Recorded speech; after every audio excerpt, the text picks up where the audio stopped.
Olá, meu nome é Luiz Roberto, uma vez mais aqui no nosso canal Espiritismo em Pauta, vou apresentar um vídeo. Tenho pesquisado a respeito de temas espíritas para fazer vídeos, e os temas espíritas são excelentes, mas o conteúdo na literatura é longo, profundo, técnico, muitas vezes, e trazer isso para um vídeo de poucos minutos não é coisa fácil não, viu? Coisa fácil não. Mas é prazeroso fazer isso. Esse vídeo aqui mesmo já é o quarto ou quinto vídeo que eu gravo com o mesmo tema, porque vai ficando longo, a gente tem que ir condensando, sem que ele perca a qualidade, né? Sem que perca a qualidade. Hoje eu vou falar de Deus. Nesse momento em que a Terra vive situação sociopolítica, econômica, emocional conturbada, nós precisamos buscar Deus. Mais do que nunca nós precisamos buscar Deus para preservar a paz de nós e refletir essa paz naqueles que nos circundam, sendo um foco de luz no mundo em que nós vivemos. E buscar Deus é acender a nossa própria luz. Os materialistas, negadores da existência de Deus, materialista de Araque, né? Porque dizem da boca para fora, dizem por orgulho. Os ateus, né? Afirmam que se pode achar nas propriedades íntimas da matéria a causa primária da formação das coisas existentes no universo. Porém, atribuir a formação primária das coisas às propriedades íntimas da matéria seria tomar o efeito pela causa. Seria tomar o efeito pela causa. Porquanto essas propriedades são elas próprias um efeito que há de ter uma causa que não é uma causa material. Pois do contrário há de se estar também tomando o efeito pela causa. A gente vai lá no livro chamado O Consolador, no capítulo A Matéria Explica a Matéria, nós vamos ver que o autor espiritual cita algumas poucas propriedades íntimas da matéria, algumas, entre elas ou dentre elas, extensão, energia, densidade, durabilidade, ou melhor, divisibilidade, dureza, porosidade, magnetismo, dentre outras tantas, né? Portanto, atribuir a essa propriedade íntima da matéria a causa primária da formação das coisas existentes no universo é algo que deixa a desejar. E tem outros que são mais atrevidos ainda, né? Eles dizem que a formação das coisas é uma combinação fortuita, casual da própria matéria. Uma outra insensatez. Pois que o acaso não é um ser inteligente. O acaso é nada, e do nada, nada sai do nada. O acaso não pode produzir os efeitos que a inteligência produz. Basta vermos que a harmonia existente no mecanismo do universo revela um poder inteligente nada casual. Pois um acaso inteligente, então, já não seria mais acaso. Mas se as teorias materialistas não se sustentam, de onde surgiu tudo que existe? De Deus. De Deus. E que é Deus? Foi a pergunta que Allan Kardec fez em O Livro dos Espíritos. A primeira pergunta dos compêndios que compõem a obra fundamental do Espiritismo, as obras da codificação, foi a primeira pergunta: que é Deus? E os Espíritos responderam de forma objetiva,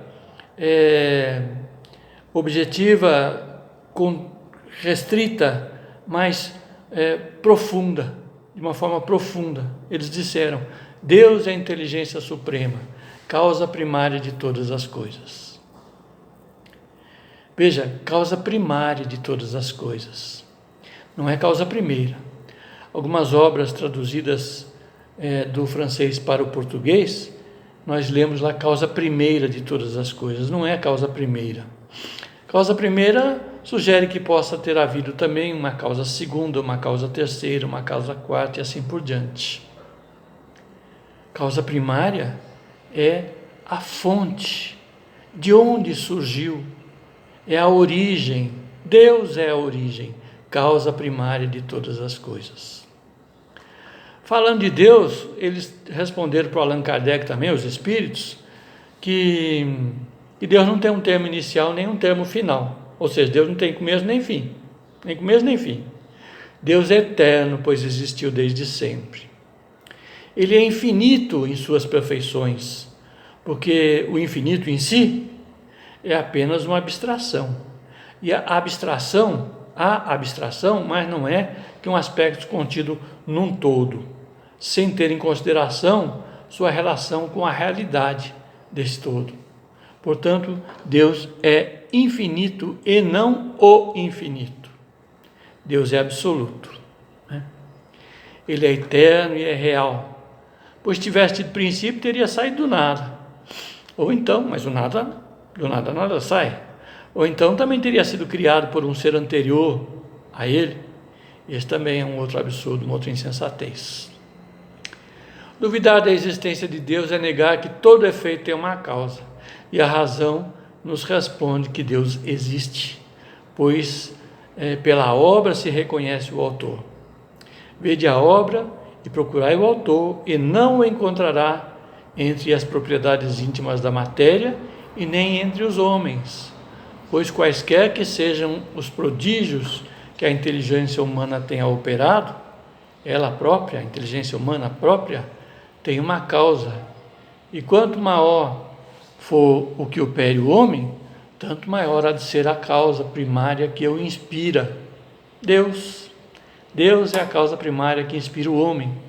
Deus que criou o homem simples e ignorante, o destinou à perfeição, atribuiu a ele perseguir a lei de progresso de forma inexorável. E assim que, na verdade, todo homem traz em si o sentimento inato da existência de Deus, mesmo aqueles materialistas de Araque que eu falei ainda há pouco, né? Como uma consequência natural do princípio de que não há efeito sem causa. Os Espíritos repetem muito isso, viu? Na obra fundamental, o Livro dos Espíritos, Efeito e Causa. Mas a inferioridade das faculdades do homem não lhe permite compreender a natureza íntima de Deus. Nós ainda estamos na infância da humanidade. E nós ainda confundimos, muitas vezes, Deus conosco mesmo, com suas próprias criaturas, atribuindo a Deus imperfeições que nós temos.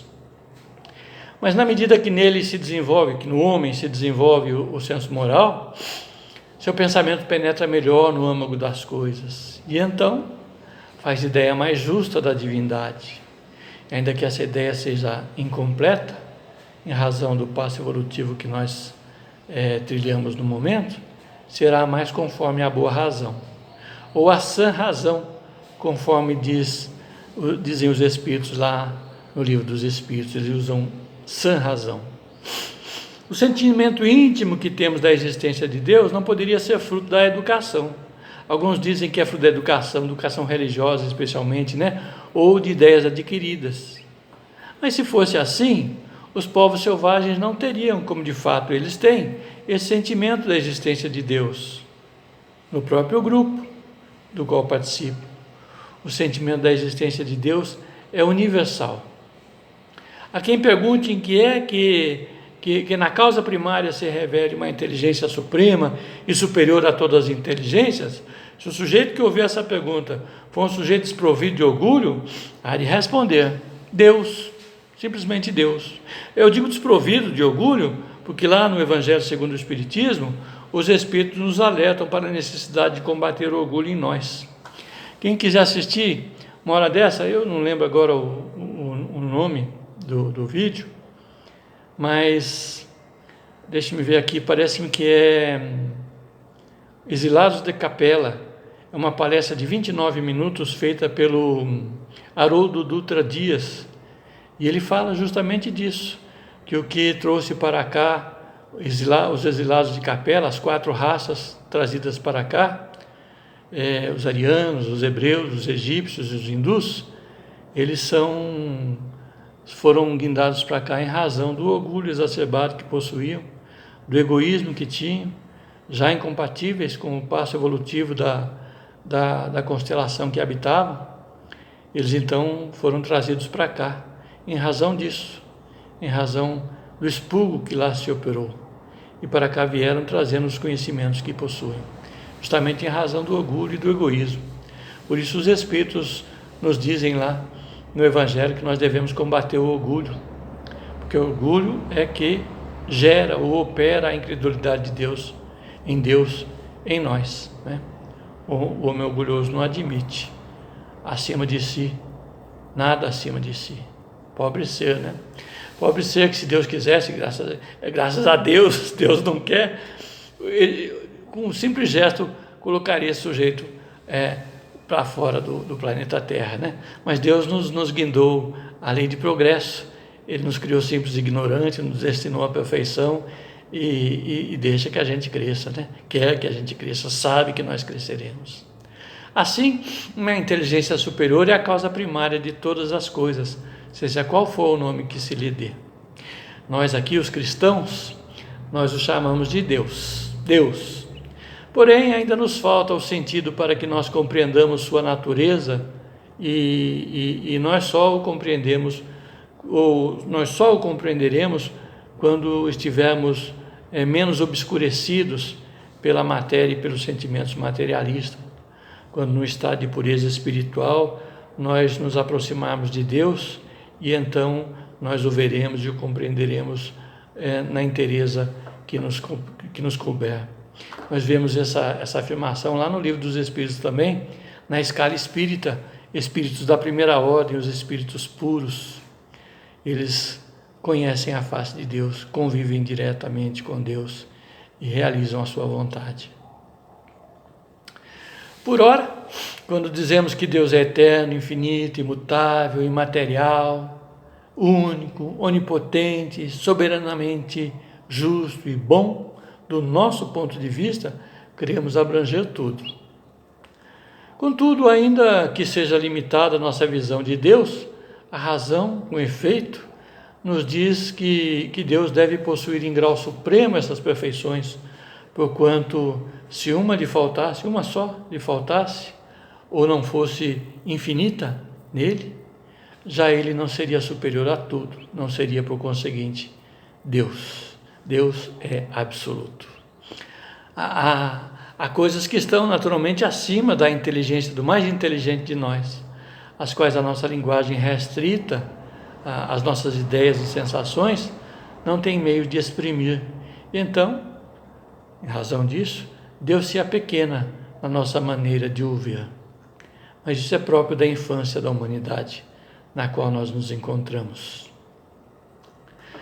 Finalizando esse assunto, sem tê-lo abordado na sua inteireza, o que está contido na obra é muito mais amplo que isso, finalizamos dizendo que, para estar acima de todas as coisas, Deus tem que se achar isento de qualquer vicissitude, de qualquer das imperfeições que a imaginação possa conceber.